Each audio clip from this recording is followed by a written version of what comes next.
Hi there, I'm Andrew. Welcome to Adventure Rider. Today I'm very excited to introduce the Klim Krios Pro 2206 variant. So this is the version that's been released late 2023 onwards according to the latest 2206 standards.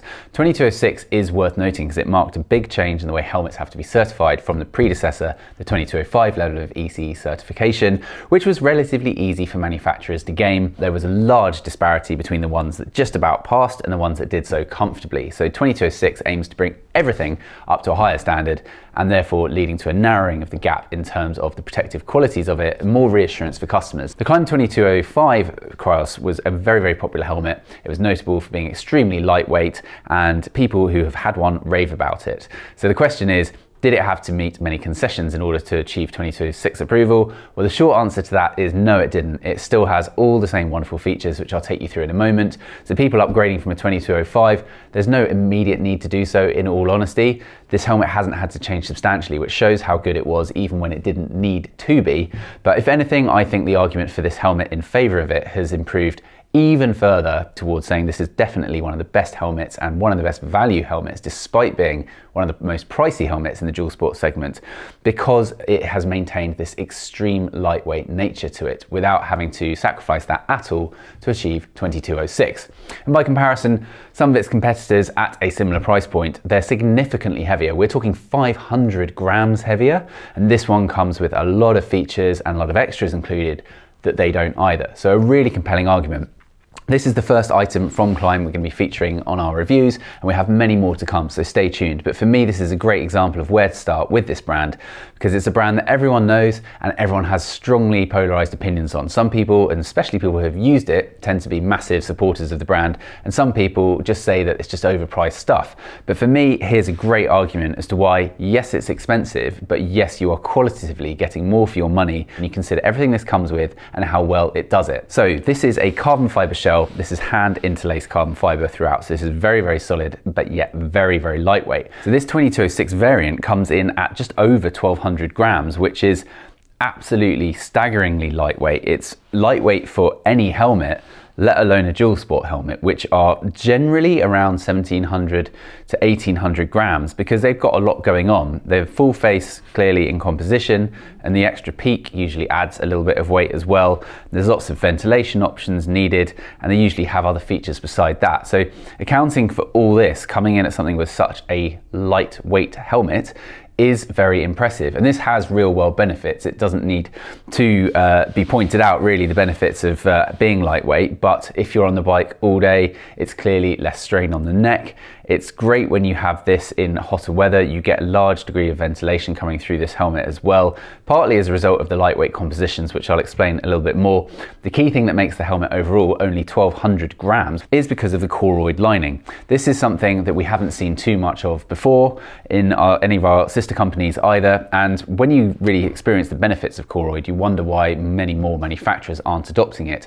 It's more expensive, which is probably one of the answers there, but the benefits of it are so massive when you consider the end result is this is so lightweight, you get so much breathability. Koroyd is essentially thermal welded plastic tubes, all neatly packed together, which look like a bunch of straws stood upright, creating a shell around the head instead of an EPS, which is expanded polystyrene liner that you get in most other helmets. If nothing else, this has definitely passed the same levels of certification, we can say that with confidence, and it clearly has massive benefits with regards to weight and also air circulation, because this is mostly air. There is relatively little of the actual compound of the plastic comparative to the actual air that you will see inside the liner. The downside to those features I've just mentioned is that it's quite a noisy helmet, truth be told, but in truth, again, all dual sport helmets do tend to be noisier because you have things like a very large aperture, which is going to mean there's less insulation that you'd have, say, compared to a road helmet, a sports bike helmet, where you've got a narrow aperture and more shell. That's going to help keep noise down slightly. So that's one concession, and you've just got loads of vents on this, so it's really focused on lightweight, good ventilation. The trade-off's going to be noise. So I've used this and I don't find it excessively noisy. I'm not too sensitive to noise. Some people are more so. I just accept that most of these kind of helmets are going to be fairly noisy. As dual sport riders, as adventure riders, I'm doing not huge amounts of high speed motorway riding. That's the riding I try and avoid. if you're going to do lots of that, then you'd be best placed probably to look at something like the Schubert, which has far more technical features and is much quieter as a helmet. But the trade-off to that is if you come to want to do much off-road with a helmet like the Schubert, it's far heavier, it's far hotter, and frankly I don't think it's as nice overall.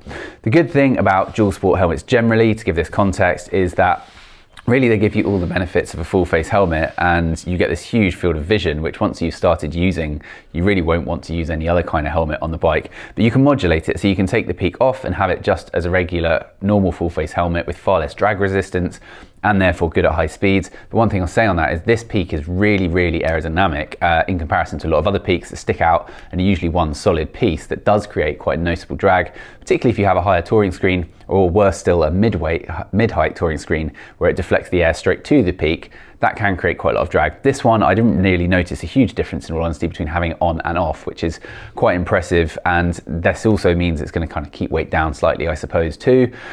The Krios Pro comes in at £660, which sounds like a lot at first glance, but actually I would argue it represents one of the best value helmets that there is on the market, because take its rival, which would be something like the ubiquitous Arai Tour X5, which I'm going to do a review of very shortly as well.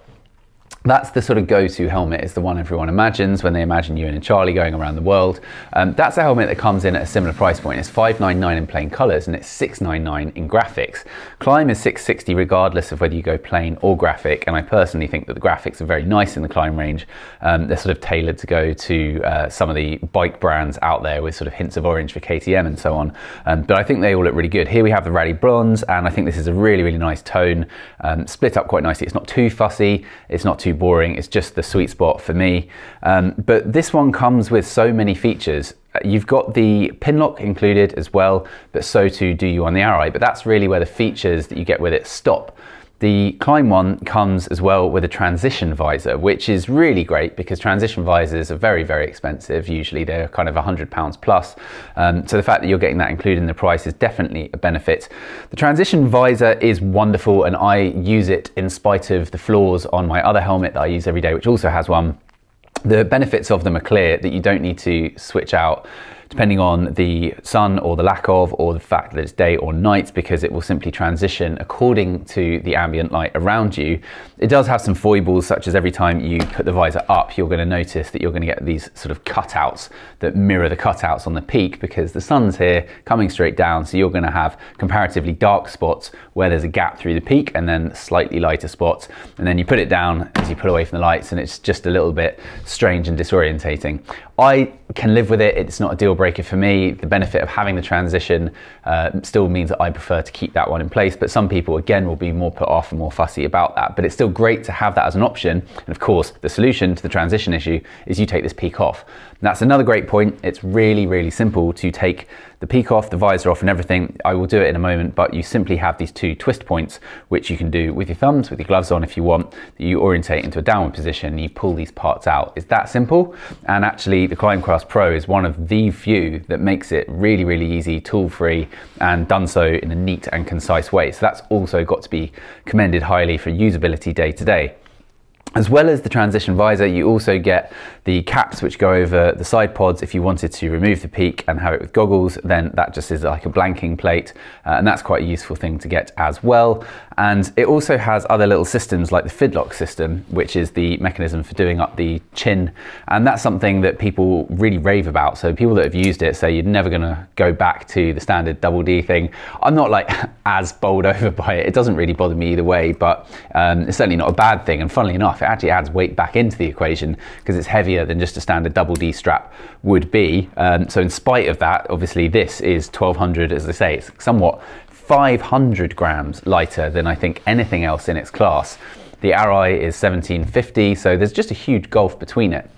One slight detraction point for me for the helmet, which is only personal, is it is quite a big shell. There's no getting away from that. Dual sport helmets, again, traditionally are. I always want things to be as slim and small in profile as possible.